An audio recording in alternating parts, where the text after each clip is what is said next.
दोस्तों, हमारे YouTube channel पर आपका स्वागत है। आज हम बात करेंगे देश में जो मंदिर निर्माण की प्रक्रिया चल रही है, उसी के साथ-साथ जो एक बहुत बड़ा प्रोपेगेंडा है कि मुसलमान राजाओं ने हिंदुओं के मंदिरों को तोड़ा और इसके बारे में अयोध्या की भी बात कर सकते हैं, बाकी मुसलमान राजाओं की भी बात कर सकते हैं। एक ये बड़ा विषय है और इसके कुछ एक चंद उदाहरण देकर मैं ये बात सिद्ध करने की कोशिश करूँगा कि मुसलमान राजाओं का विशेष उद्देश्य मंदिर तोड़ने का नहीं था। उनके जब कुछ विद्रोही मंदिरों में छुप जाते थे या मातहत राजा जब उनकी बात नहीं सुनते थे, तब इस प्रकार के मंदिर तोड़ने का काम किया जाता था। अब अगर हम शुरुआत करें बाबर से, जो मुगल वंश का संस्थापक था, तो बाबर के बारे में तो मैं दूसरी जगह पे भी बताया है मैंने दूसरी जगह पे कि बाबर की वसीयत जो उन्होंने हुमायूं के नाम पे लिखी थी, उसमें बाबर ने हुमायूं को लिखा कि बेटा, अल्लाह का शुक्र करो कि उसने इस धरती पर हमको राज्य करने का मौका दिया है। पर बेटा याद रखो, यहाँ ज़्यादा लोग हिंदू हैं, हिंदू लोग मंदिरों में पूजा करते हैं और गाय की भी पूजा करते हैं, तो आप इन दोनों को नष्ट मत होने देना। इसके बाद जब हम देखते हैं अकबर के बारे में, अकबर का राज काफ़ी सालों तक रहा। उसने फतेहपुर सीकरी में अंतर धार्मिक संवाद के लिए जगह बनाई। उसने क्रिश्चियन लोगों को भी आगरा में एक चर्च बनाने की अनुमति दी और दूसरे ऐसे धार्मिक स्थलों को उसने बहुत आदर से देखा, क्योंकि वो सुलह कुल को मानता था और उसने हिंदू धर्म की बहुत सारी परंपराओं को बहुत आदर से रखा। उसके जो फरमान्स हैं उनके अनुसार करीब 34 मंदिरों को उसने अपने संरक्षण में लिया था और इसके प्रमाण, इसके दस्तावेज हासिल हैं कि कैसे उसने इन 34 मंदिरों को दान देने की बात की और इनको सस्टेन करके इनको जो चलता है इनका खर्चा, उसकी बात की। उसका बेटा जहांगीर जब आया तो उसने 34 में और 2 मंदिरों को जोड़कर इसको 36 मंदिर कर दिए। अब ये एक प्रकार की बात है। दूसरा, औरंगजेब के बारे में तो बहुत बड़ा विवाद है कि उसने जैसे काशी में विश्वनाथ के मंदिर को तोड़ा। अब काशी विश्वनाथ के बारे में डॉक्टर पट्टाभी सीतारामैया की किताब फेदर्स एंड स्टोन है, जिसमें उन्होंने बताया कि ये काशी का मंदिर किस कारण से तोड़ा गया था। इसमें कोई धार्मिक कारण नहीं था, कुछ नैतिक कारण इसमें थे जिसके कारण उसने ये भी किया। वैसे औरंगजेब की रिसर्च करने वाली अमेरिकन इतिहासकार ट्रुश्के, ऑड्रे ट्रुश्के, काफ़ी विस्तार में बताती हैं कि औरंगजेब ने के बारे में जो प्रचलित है कि उसने हजारों मंदिर तोड़े, वो गलत है। उसके उलट उसने हो सकता है 15-20 मंदिर तोड़े हों, पर कई मंदिरों को उसने दान भी दिया और जिन मंदिरों को दान दिया उसके बारे में फरमान्स ऑफ किंग औरंगजेब नाम की डॉक्टर विशंबर नाथ पांडे की किताब है, जिसमें वो उन्होंने उत्तर भारत के बहुत सारे मंदिरों के पुजारियों के पास, उत्तर भारत के बहुत सारे मंदिरों के पास जो औरंगजेब द्वारा दिए गए फरमान थे, उनको जमा करके बताया कि कैसे औरंगजेब ने अलग अलग मंदिरों को दान दिया। उसमें कुछ मंदिर उल्लेखनीय हैं। एक चित्रकूट में बालाजी का मंदिर है। फिर उत्तर प्रदेश में अगर आप देखें तो भगवान कृष्ण के मंदिर को उन्होंने दान दिया। इसी प्रकार से महाकाल के मंदिर को दान दिया मध्य प्रदेश में, और असम में कामाख्या देवी के मंदिर को भी उन्होंने दान दिया।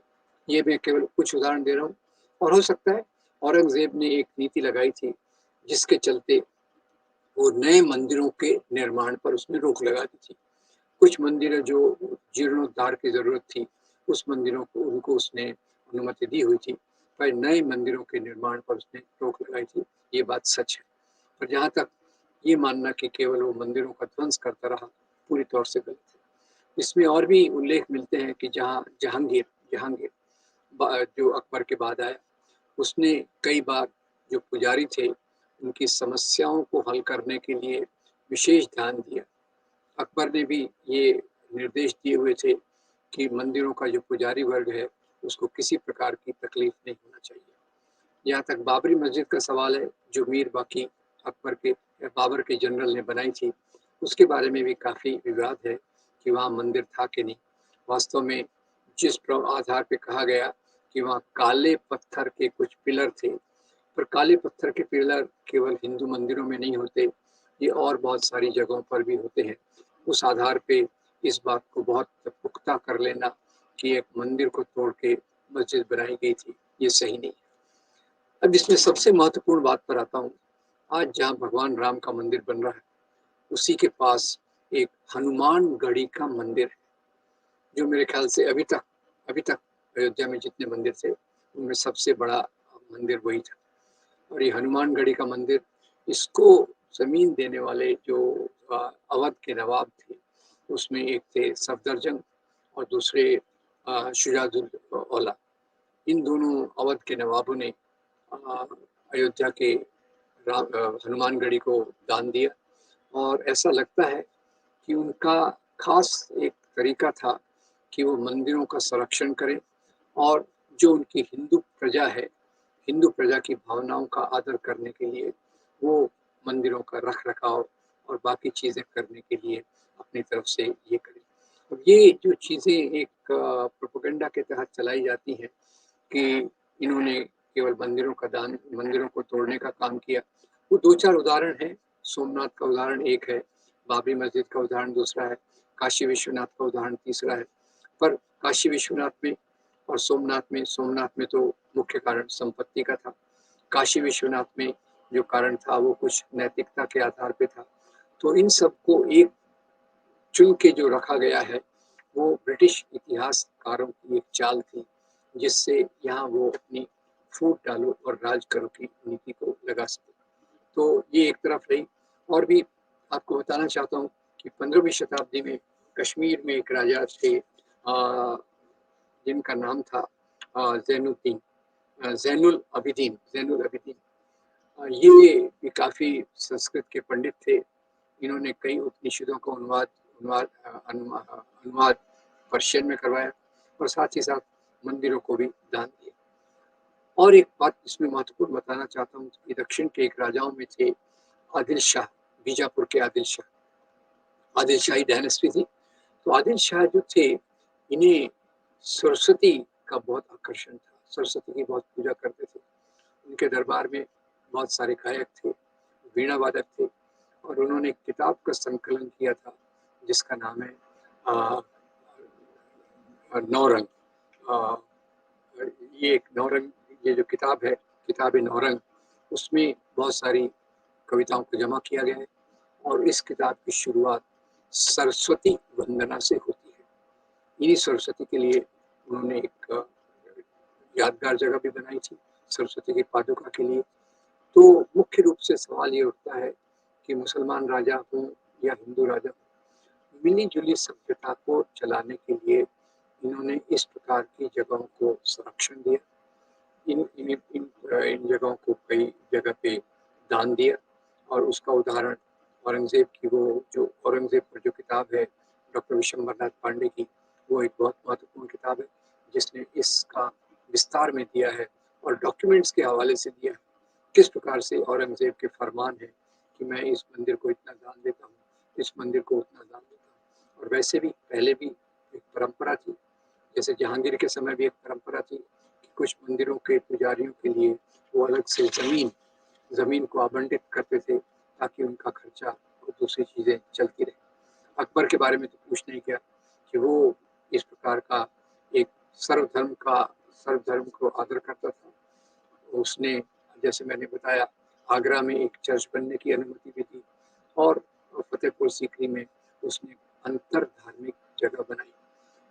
तो मैं ये नहीं कहना चाहता कि वो खास तौर से मंदिरों के निर्माता थे, पर ये ज़रूर कहूँगा कि कई मंदिरों को उन्होंने दान दिया, कई मंदिरों के निर्माण में उन्होंने हेल्प मदद की और ख़ास तौर से अयोध्या में एक जो हनुमानगढ़ी का मंदिर है, उसमें तो अभी तक उनके जो महंत थे, उन्होंने इंटरव्यू में बताया कि 19वीं शताब्दी में कैसे अवध के नवाब ने इसके लिए एक बहुत बड़ा डोनेशन दिया, ज़मीन दिया और ये सब हुआ। वैसे भी अयोध्या में और भी बहुत सारे मंदिर हैं, सीता की रसोई, दशरथ भवन, ये सब उसी पीरियड में आए जिस जो रामायण के बाद का पीरियड है, 16वीं शताब्दी के बाद के पीरियड में ये सब मंदिर अस्तित्व में आए, जिस समय मुसलमान राजाओं का राज्य था। तो इसको हमें एक धर्म के चश्मे से न देखकर राजा और प्रजा के चश्मे से देखने की ज़रूरत है कि कैसे राजा अपनी प्रजा की भावनाओं का आदर करने के लिए मंदिरों को दान भी देते थे। और कई बार उनका अगर राजा उनका विरोध करता है, विद्रोह करता है, तो उसके मंदिर को भी तोड़वाते थे। मुख्य रूप से इसका धर्म की भावनाओं से लेना-देना नहीं था, और ये आज हमें याद रखने की ज़रूरत है, क्योंकि हमारी ये मिली-जुली परंपरा का एक बहुत मजबूत भाग है। मैं उम्मीद करता हूँ कि आप इन तथ्यों को, जो डॉक्यूमेंट्स के आधार पे है, राजाओं के जो फरमान थे, उनके आधार पे हैं, उनके आधार पर हम इन बातों को समाज में विस्तृत करें, ताकि एक मिली-जुली परंपरा जो हमारी है, जो सिंक्रेटिक कल्चर जिसको कहते हैं, उसको और मजबूत करने में हम आगे चलें और एक देश को मजबूती से एकता के रास्ते पर ले चलें। मैं उम्मीद करता हूँ आपको ये वीडियो अच्छा लगा। इसको लाइक कीजिए, शेयर कीजिए और हमारे चैनल को ज़रूर सब्सक्राइब कीजिए। आपका बहुत धन्यवाद। Thank you very much.